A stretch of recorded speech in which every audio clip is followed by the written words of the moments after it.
గాంధీ భవన్లో మంత్రి పొన్నం ప్రభాకర్ మాట్లాడుతున్నారు. లైవ్ లో చూద్దాం. కఠినమైన చర్యలు ఉంటాయనే మాట సందర్భంగా మనం చూస్తున్నాం.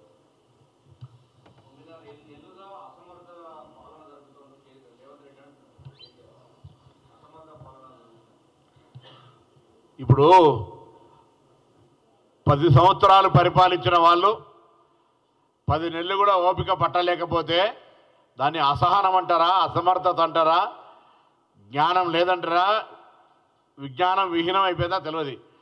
వాస్తవంగా ఈ అంశాన్ని ఒక్కసారి మనం ఫస్ట్ నుంచి తీసుకుంటే కాంగ్రెస్ పార్టీ కంఫర్టబుల్ మెజారిటీతో అధికారంలోకి వచ్చింది. దయచేసి మీరు కూడా గమనించాలి ఈ అంశాన్ని. ఎక్కడైనా నేను టీఆర్ఎస్ నాయకత్వాన్ని కూడా కోరుతున్నాను, యావత్ తెలంగాణ ప్రజలు ఈ కీలకమైన ముఖ్యమైన అంశాన్ని దయచేసి గమనించాలి. మాకు మేముగా శాసనసభ్యుల్ని పార్టీ ఫిరాయింపులకు సంబంధించి ఎక్కడా ప్రోత్సహించలేదు. దీనిలో డాక్టరేట్ ప్రొఫెషనల్స్ టీఆర్ఎస్ పార్టీయే. వాళ్ళ అధికారంలోకి వచ్చిన తర్వాత తెలుగుదేశం పార్టీ విలీనంతో పాటుగా సిపిఐ సిపిఎంలతో పాటుగా కాంగ్రెస్ పార్టీ శాసన మండలితో పాటుగా దళితులకు సంబంధించినటువంటి సిఎల్పి నాయకుడైతే కాంగ్రెస్ శాసనసభ్యుల్ని చేసుకోవడంతో పాటుగా రాజీనామా చేయించకుండా తెలుగుదేశం శాసనసభ్యునికి మంత్రిచ్చినటువంటి అనైతికంగా వ్యవహరించినటువంటి టీఆర్ఎస్ పార్టీని దయచేసి మరవద్దు ప్రజలు. ఒక్కసారి ఆ అంశాన్ని నేను రిమైండ్ చేస్తా ఉన్నా. మేము అధికారంలోకి వచ్చిన తర్వాత మేము ఎన్నడూ పార్టీ ఫిరాయింపులను ప్రోత్సహించలే. సవ్యంగా మంత్రివర్గం ఏర్పాటు చేసుకొని మేము ఇచ్చిన హామీలను అమలు చేస్తూ ప్రజా సమస్యల మీద పోరాటం చేసే విధంగా మా కార్యాచరణ కొనసాగుతూ ఉంటుంటే మీ ప్రభుత్వాన్ని కూలగొడతాం, మీ ప్రభుత్వం ఎక్కువ నిలబడది అని Bharatiya Janata party TRS party రెండు ఒకటే గొంతుగా మా ప్రభుత్వం మీద అనేక సందర్భాల్లో మాట్లాడినటువంటి మాటలు నిజమా కాదా యావత్ తెలంగాణ ప్రజలు గమనించాలని కోరుతా ఉన్నాం.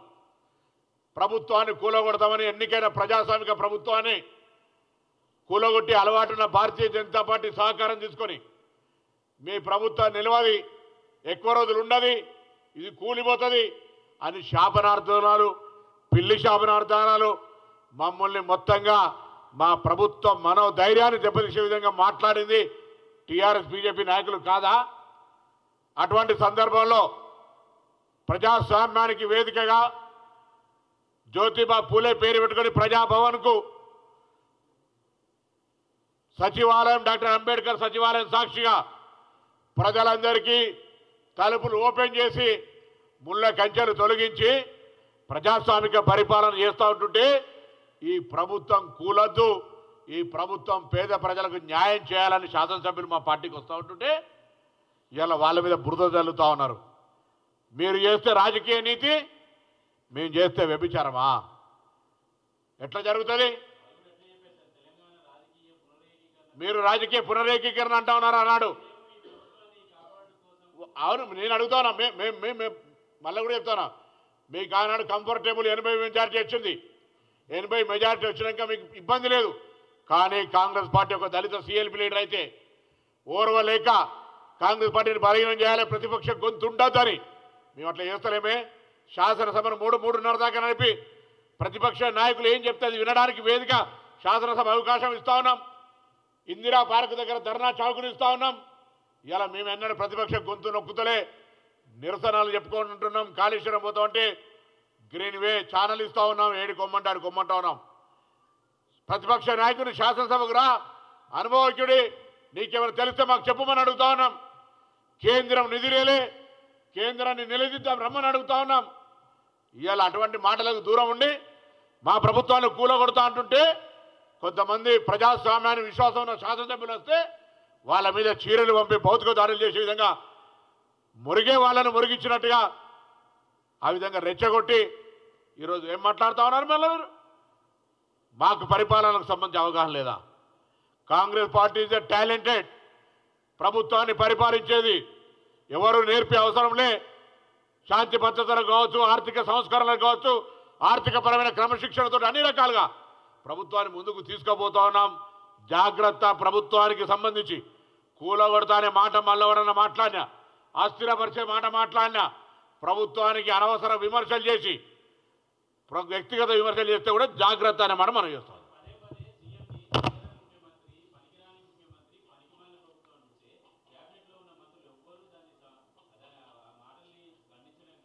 ఇప్పుడు కొంత చిల్లరగాళ్ళు మాట్లాడుతుంటే పట్టించుకోవద్దని మా గౌరవ ముఖ్యమంత్రి గారు అన్నారు కాబట్టి ఎవరు మాట్లాడుతున్నారు అంతే తప్ప వేరే కాదు.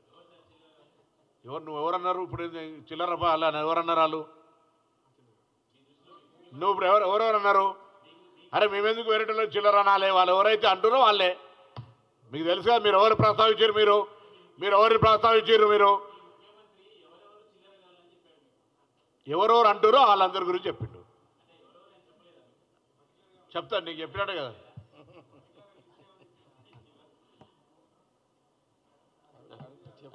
అరే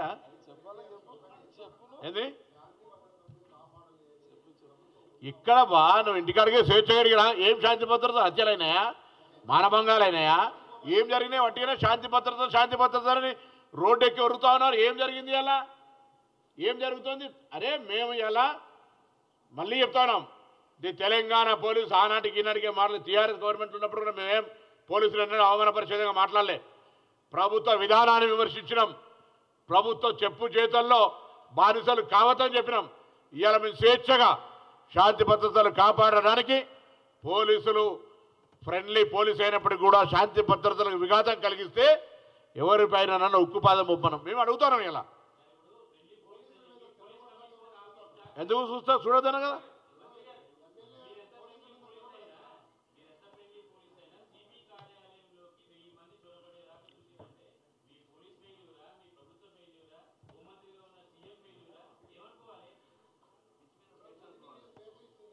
మిత్త మీరు స్వేచ్ఛ ఉండదే అంటే మేము ప్రజాస్వామికంగా అదే వాళ్ళు దట్ విల్ టేక్ కేర్ ఉన్నటువంటి ఉద్రిక్త పరిస్థితులలో ఏ విధంగా హ్యాండిల్ చేయాలి అనేటువంటి దానికి సంబంధించి our officers are very efficient. They will do. నేను ఇప్పుడు మీ అందరికీ కూడా ఒకటే మాట కోరుతా ఉన్నా. రైట్ ఇప్పుడు తప్పకుండా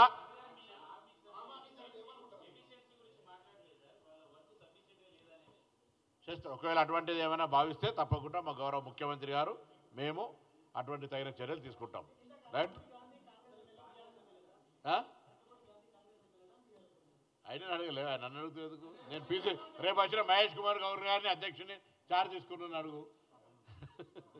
శాసనసభ అది హైదరాబాద్ రంగారెడ్డి కింద వస్తుంది. అదే షేర్లింగం ఏ జిల్లా కూడా తెలియకపోతే నీకు పక్క జిల్లా రాష్ట్రమే నాది. రేపు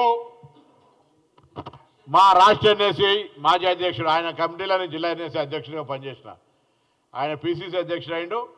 రేపు మా మాజీ ఎన్ఎస్సీ మిత్రులు కానీ యువజన కాంగ్రెస్ మిత్రులు కానీ కాంగ్రెస్ అధికారంలోకి రావడానికి కష్టపడ్డ ప్రతి కార్యకర్త పార్టీని మరింత బలోపేతం చేసి రాబోయే స్థానిక సంస్థల ఎన్నికల్లో కార్యకర్తలకు లభించే పదవులు అవన్నీ ఆ కార్యకర్తలందరూ అధికారంలోకి రావడానికి అవసరమే విధంగా పార్టీ నిర్మించుకోవడానికి గాంధీ భవన్కు రావాలని విజ్ఞప్తి చేస్తూ మీ అందరినీ కూడా రేపటి కార్యక్రమాన్ని విజయవంతంగా చూపెట్టే విధంగా మా అధ్యక్షునికి ఘనంగా స్వాగతం జరిగే సందర్భంగా మీరంతా కూడా రావాలని మీ అందరికీ కూడా విజ్ఞప్తి చేస్తున్నాం. ఈ సందర్భంలో గౌరవ ముఖ్యమంత్రి గారు, ఉప ముఖ్యమంత్రి గారు, మా ఇన్ఛార్జ్ దీపాదాస్ గారు, విష్ణునాథ్ గారు, అదేవిధంగా మా మాజీ పార్లమెంట్ సభ్యుడు తమిళనాడు నుంచి వస్తూ ఉన్న కొత్త విశ్వనాథ్ గారు, వాళ్ళందరితో పాటుగా గౌరవ మంత్రులు, పార్లమెంట్ సభ్యులు, శాసనసభ్యులు, శాసనమండలి సభ్యులు, జిల్లా కాంగ్రెస్ అధ్యక్షులు, అనుబంధాల సంఘాల అధ్యక్షులు, మాజీ శాసనసభ్యులు, మాజీ పార్లమెంటు సభ్యులు,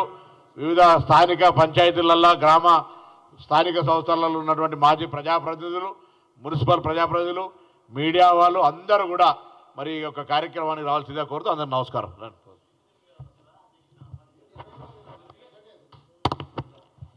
ఇప్పుడు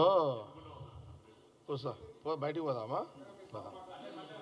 అప్పటి తీసుకుంటలేడు.